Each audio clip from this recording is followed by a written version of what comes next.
भक्ति की भीतर से आवाज़ उठती है तो अपने आप हाथ ऊपर खड़े हो जाते हैं। महानुभाव, महानुभाव, मैं आपसे क्या कहूँ, मैं आपसे क्या कहूँ। कल की बात मैं आज पुनः रिपीट करता हूँ। पुण्यस्य फलम् इच्छन्ति, पुण्यं नेच्छन्ति मानवा, नेच्छन्ति फलं पापस्य, पापं कुर्वन्ति यत्नतः। ही आयुष्मान, इस कारिका में जिस कवि ने बनाया है कितना सुंदर उसने भाव दिया है। पुण्यस्य फलम् इच्छन्ति, पुण्य का फल सभी चाहते हैं लेकिन पुण्य कोई करना नहीं चाहता। पुण्य का फल तो सभी चाहते हैं, पुण्य कोई करना नहीं चाहता। पाप का फल कोई भोगना नहीं चाहता, लेकिन पाप को यत्नपूर्वक करता चला जा रहा है, यत्नपूर्वक करता चला जा रहा है। जैसा कर्म करता है ऐसा उसको फल मिलता है। पुण्य और पाप दो चीज़ें हैं।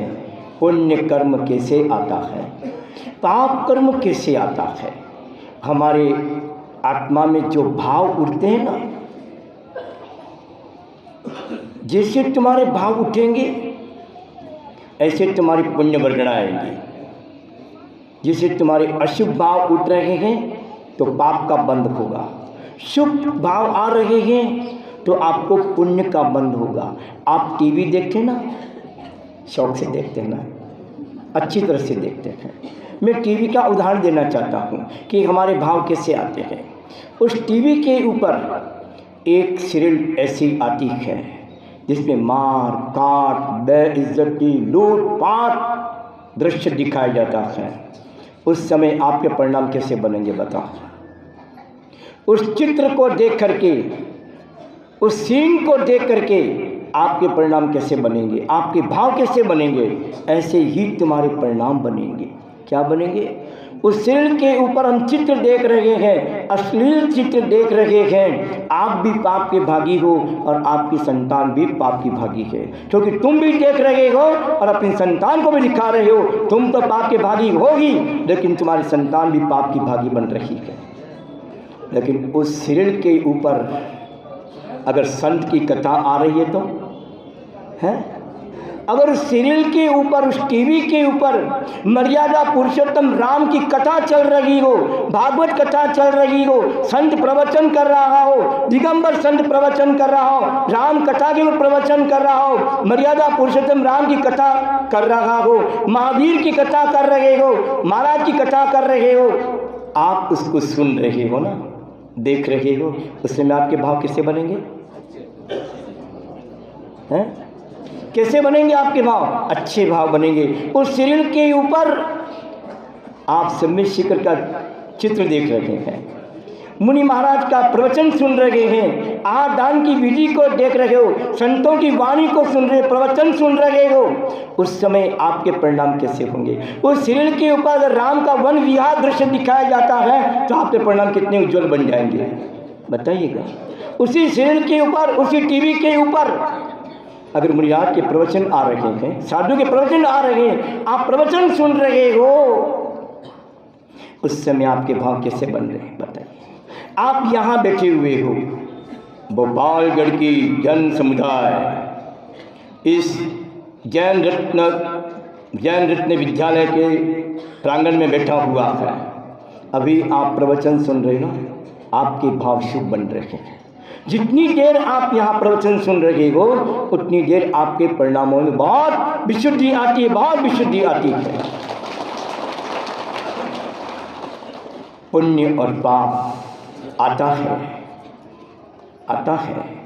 तुम पाप को कितना भी छिपाओ नहीं छिपेगा, पुण्य को कितना छिपाओ नहीं छिपेगा। तुम कहीं भी करो, पाप करोगे भी तो तुम्हारा, तुम पाप करो तो देखने वाला है।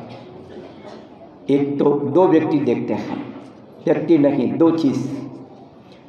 एक मैं आपको कहानी सुना दूँ।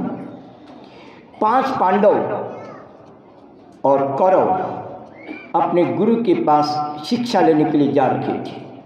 गुरु द्रोणाचार्य ने समस्त शिष्यों को बुलाया, आइए बस बैठो, मैं तुम्हारी एक आटे का मुर्गा बना के देता हूँ और उसको तुम ऐसे स्थान पे जाओ जहाँ कोई देखने वाला नहीं हो।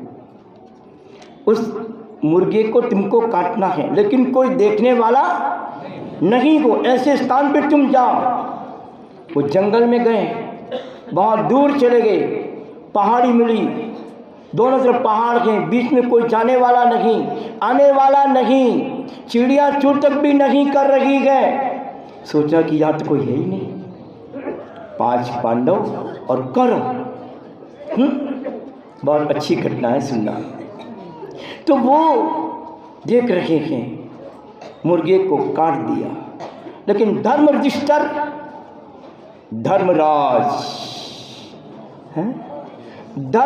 युधिष्ठिर सोच रहा है कि यहाँ तो कोई एकांत स्थान मुझे मिल नहीं रहा है। गुरु ने कहा था कि एकांत स्थान में करना है, यहाँ तो कोई नहीं मिला, बस मुझे तो अपने गुरु के पास जाना है। गुरु के पास जाके कहूँगा मुझे कोई भी स्थान नहीं मिला। गुरु ने पूछा और वो पहुँच गए, और पहुँचते ही धर्मराज युधिष्ठिर को कहा कि तुमको कोई कमरा नहीं मिला है? कोई अंधेरी रात नहीं मिली, कोई जंगल नहीं मिला, कोई स्थान नहीं मिला, तुम वहाँ पाप क्यों नहीं किया आपने? युधिष्ठिर ने कहा, हे गुरुवर, मुझे ऐसी कोई नज़र नहीं आई। जहाँ मैं देख रहा था वहाँ रात के अंधेरे में, बंद कमरे में, जंगल में पाप करने की मैंने कोशिश की, लेकिन मैंने ऊपर उठा के देखा, मेरी तो 2 आँखें हैं, ऊपर वाले की हज़ारों आँखें हैं। कितनी हैं? मेरी तो 2 आँखें हैं और ऊपर वाले की हज़ारों आँखें। सोच रहा था मैं छिप करके पाप कर लूँगा, लोग मुझे क्षमा कर देंगे, लेकिन भगवान तो मुझे क्षमा करने वाला। आया समझ में? बड़ा आया। और जोर से और ताली बजा दो सब लोग, अगर मज़ा आया है तो। जीवन में याद रखना, पाप हो या पुण्य, हम चुप करके भी तुम पाप करोगे, वो एक तो तुम्हारा मन जानता है, और एक ऊपर परमात्मा जिसके तुम्हारे 2 आँखें हैं, उसकी तो हज़ारों आँखें देख रहा है कि तुम पाप कर रहे हो। इसीलिए पाप करता है, उसका भी फल उसको मिलता है। जिस समय पाप कर रहा है, वो पाप का आश्रय आ रहा है, उससे उसके पाप का बंद हो रहा है। लेकिन परमात्मा कभी आपको स्वर्ग और नरक नहीं भेजेगा। ये सिद्धांत है, ये कर्म सिद्धांत है। स्वर्ग नरक परमात्मा के हाथ में नहीं होता है कि परमात्मा आपको स्वर्ग नरक भेज देगा, नहीं। तुम्हारा कर्म तुमको स्वर्ग और नरक ले जाएगा। क्या ले जाएगा? तुम्हारा कर्म तुमको स्वर्ग और नरक ले जाएगा। जिस समय तुम किसी प्राणी का उपकार, देखो स्वर्ग नरक तुम्हारे हाथ में है, तुम्हारे सामने है। जिस समय तुम किसी प्राणी का उपकार कर रहे हो, दया कर रहे हो, जीवन दान दे रहे हो और एक दूसरे की तुम सहायता कर रहे हो, वह स्वर्ग तुम्हारे हाथ में बैठा हुआ है, वो स्वर्ग तुम्हारे पास में है। और जिस समय तुम किसी की निंदा कर रहे हो, पाप कर रहे हो, निंदा कर रहे हो, पाप कर रहे हो, चुगली कर रहे हो, उस समय समझना कि वो नरक तुम्हारे सामने खड़ा है। वो नरक तुम्हारे सामने खड़ा है। इसलिए जो मनुष्य जैसा कर्म करता है, वो कर्म का फल उसको भोगना है। आता है कर्म, बंधता है राग, द्वेष, मोह से हमारे कर्म का बंध होता है। बंधने के बाद फिर क्या होता है? बन तो गया, बन गया, सत्ता में स्टॉक है, बन तो गया, अभी उदय में नहीं आया है। अभी उदय में बन तो गया, चाहे वो पुण्य कर्म हो, चाहे वो पाप कर्म हो, बंद तो गया, बंद गया, बंद गया, बंद गया, बंद गया, लेकिन उदय में भी कालांतर में आ सकता है। तुम जैसा कर्म करोगे ना ऐसा तुम्हारा बंध होगा। मैंने कल भी कहा था, एक व्यक्ति पुण्य कर रहा है, हजारों उसकी सराहना करने वाला पुण्य तो कर ही रहा है, लेकिन उसकी अनुमोदना करने वाला भी पुण्य का भागी बन जाता है। और एक पाप करता है एक व्यक्ति, उसकी अनुमोदना करता है, अच्छा हिंसा करो, पाप करो, व्यसन करो, वो तो कर रहा है, लेकिन तुम भी उसके पाप के भागी बन गए हैं, तुम भी पाप के भागी बन गए। इसलिए याद रखना, कर्म किसी को छोड़ेगा नहीं, रैन सागर भी क्यों ना हो, यहाँ किसी की फरमाइश नहीं चलेगी, यहाँ किसी के लिहाज नहीं चलेगा। नहीं इस संत बैठा हूँ इस पार्टी के ऊपर, लेकिन कर्म तो मुझे भी नहीं, तीर्थंकर को भी नहीं छोड़ सकता, रामचंद्र जी को नहीं छोड़ा, तो हम कौन सी खेत के मूली है।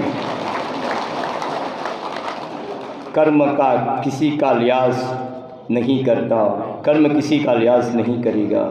जैसा तुम कर्म करोगे, मनुष्य कानून की निगाह से बच सकता है,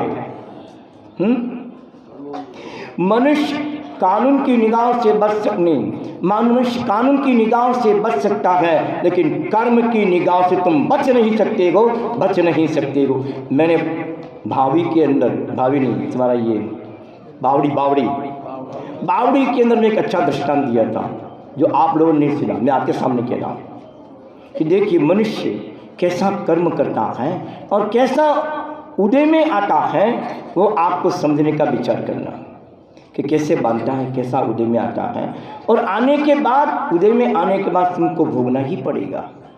दुनिया की किसी की ताकत नहीं कि वो छोड़ देगा, नहीं, किसी को नहीं छोड़ेगा। कहीं भी हजारों प्राणी मेरे पास आते हैं, हर व्यक्ति दुखी आता है, महाराज मैं सुखी हूँ, ऐसा मुझे आज दिन तो कोई मिला। जो भी आते हैं बस महाराज मुझे ये दुख है, महाराज मुझे ये दुख है, महाराज मुझे, ये सब कर्म का खेल है। जो तुमने पूर्व में कर्म किए हैं वो कर्म उदय में तो आता ही है। अरे तुम कौन सी खेत की मूली हो, अंजना के ऊपर कैसे कर्म का उदय आया। महासती सीता मैया के जीव में कैसे कैसे कर्म के उदय आए, लेकिन जंगल में रहने के बाद में भी संघर्षमय जीवन होते हुए पर भी हर्ष में जीवन को बिताना ये महान नारियों का कर्तव्य है। जीवन में वो कहानी मैं आपके सामने प्रस्तुत करने जा रहा हूँ।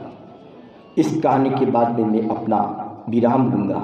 टाइम तो हो रहा है, 2 बजने वाला है, अपना 20 मिनट फिक्स हो जाएगा, आप चिंता नहीं करने का, है ना, क्योंकि सुनना तो बहुत है, लेकिन सीमा होनी चाहिए। जितना सुनोगे उतना पचा लो, है।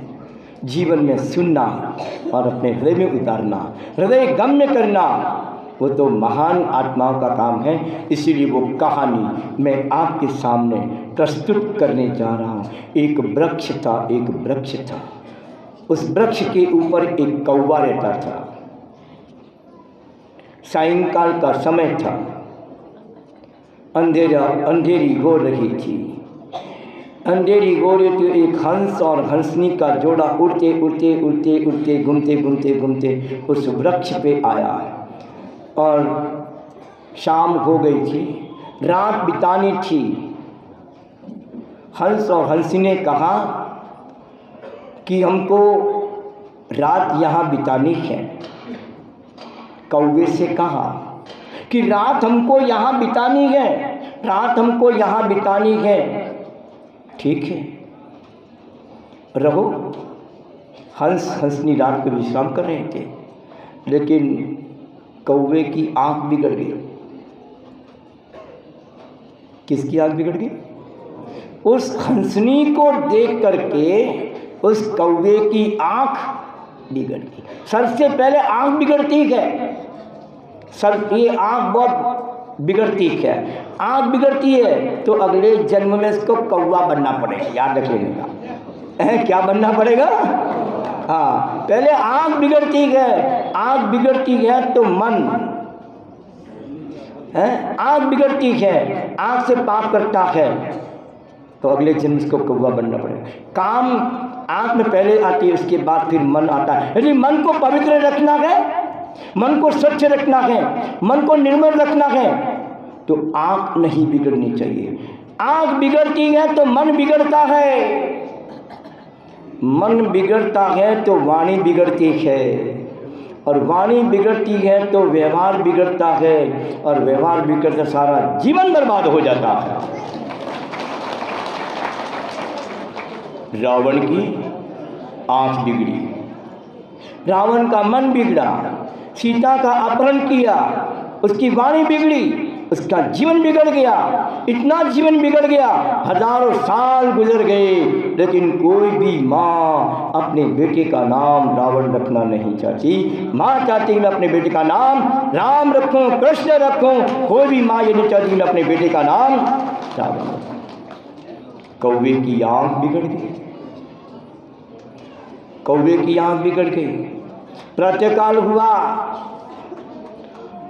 प्रातःकाल होता है और हंस और हंसनी, हंस जो गया हंसनी को लेके जा रहा था। कौवे ने कहा ए कहाँ लेके जा रहा है इसको तू, हैं?